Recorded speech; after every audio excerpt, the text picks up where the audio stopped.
What's up, my friends? This is a review on the F2000 assault rifle, which comes with the second assault DLC, which was released just a few days ago for premium members, and comes out March 4th for non-premium members. And it was released a long time ago for Xbox One, so this might not be news to you. Whatever. Anyways, to unlock this weapon, you have to complete Express Train, an assignment that comes with second assault. You have to have second assault and be rank 10 to start this assignment. And to do this assignment, you just have to get an assault rifle ribbon. Doesn't matter what map, you can do it on any one of them, and it will stick with you throughout the whole one. But the two kind of tricky parts come in when you have to be on this map.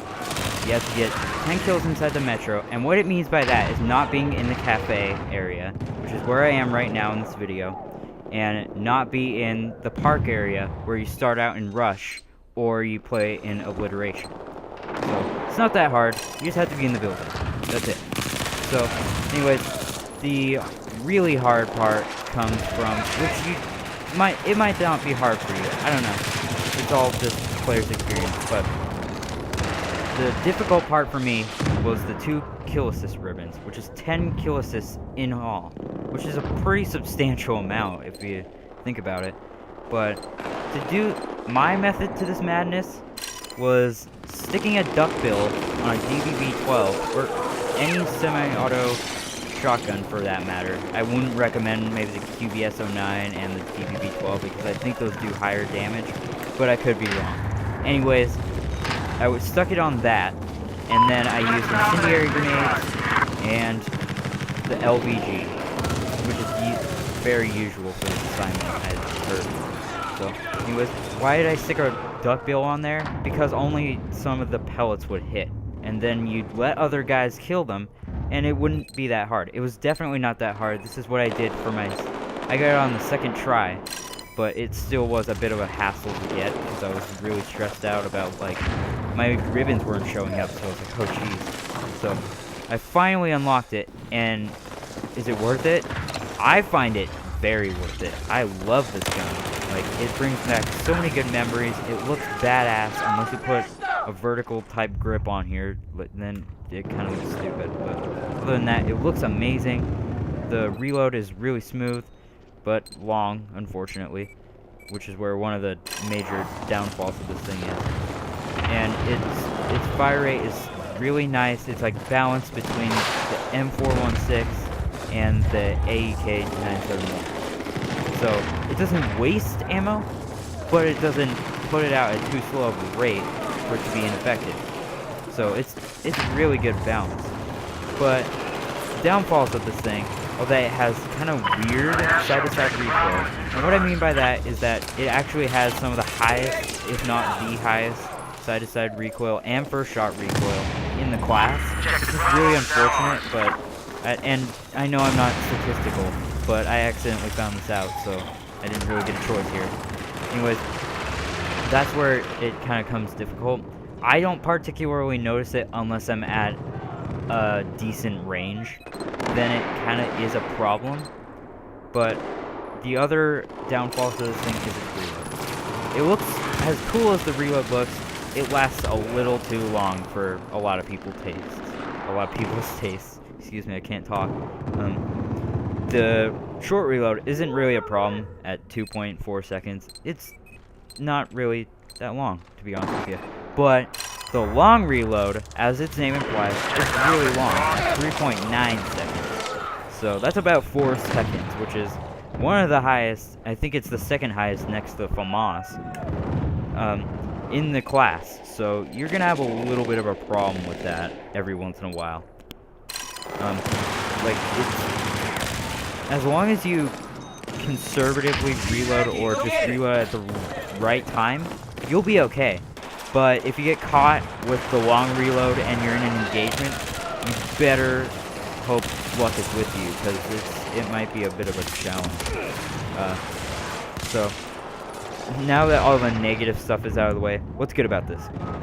Well, first off, like I said, it looks amazing. It looks like a freaking ray gun or something, I don't know. It looks just amazing. It looks so futuristic with that scope on there, which I'm not running in this video for a reason. I'll get to that later. But I just love the way it looks. It's like that straight black. It's really cool bullpup. And that scope added on there makes it look amazing. It's the reload, excuse me. The fire rate isn't too high, it isn't too low, and it's just a fun gun to use to me. But I kind of lost my train of thought here. But so, anyways, like it's just a fun gun to use. Like, while it has some kind of noticeable downfall, and other people are like, no, it's not really worth it.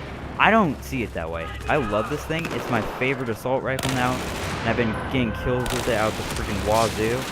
So, you know, it's all, I say, and I probably should have said this with all my videos, and I just thought about it the other day. It's all dependent on your opinion. If you don't like the gun, fine, just store it away somewhere where you might use it again someday and be like, oh, this isn't that bad, or you might just not use it at all. It doesn't matter to me what you do with it. I'm not going to get mad at you or anything, and anybody else shouldn't get mad at you either. But, it's all dependent on an opinion. Like, if you're a stat nut, you're not going to like this because you just are so confident that the stats mean everything and that it's just not going to be a good gun, and it will get outgunned by pretty much everything. Which, it gets outgunned by a couple of things, but not everything. It has its good points, it has its bad points, just like every gun, except maybe the Ace-23. But whatever. That's another story, and I don't want to get into that story. So, yeah. Worth it for some, others not. If you're like me and you just wanted it because it looked amazing in the trailers and it's a blast from the past and you just love the gun, go ahead and unlock it. It's super fun to use. But if you're a stat nut, like I said, and you're just not, and you look at it and you're like, then don't bother unlocking it. Just unlock it on your own time. I actually completed the assignment twice on my own time, so I was like, oh, well, okay. You'll unlock it either way. So, what loadouts do I recommend with this? I'd never, truly recommend this. It's just what I use. This is one of my loadouts on screen. The holographic sight, the regular laser sight, and the stubby grip. And no barrel attachment. I'll get to that later. The holo sight, this holo sight just because it looks cool. You unlock the American attachments, by the way. And I put on the stubby grip on there because the inaccuracy can stack up a little bit because of this thing's high fire rate. And I don't put an attachment on the barrel because, this might take a little while to explain.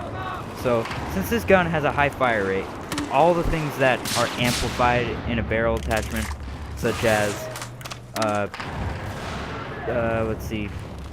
bullet spread, or recoil, those are amplified depending on your fire rate. So this thing has a relatively high fire rate. So put the compensator on here. Don't recommend the muzzle brake because it's not necessary. The vertical recoil isn't a problem. But put the compensator on here, and it will rapidly decrease in accuracy. And I actually found it a problem in burst firing too, because it takes a little while for the crosshairs to settle down and you get back onto precision accuracy. So I don't know. It might work for others, like I said, but for me it doesn't work, and I just don't want to try and use it. I put the stubby grip on here, like I said, just to decrease all that bullet spread potential. And yeah, that's really it. The laser sight is kind of, just on there. So it infers the hipfire. But my other loadout for this, which I probably should have ran, but this was just my best footage. The 1.6 sight, the folding grip.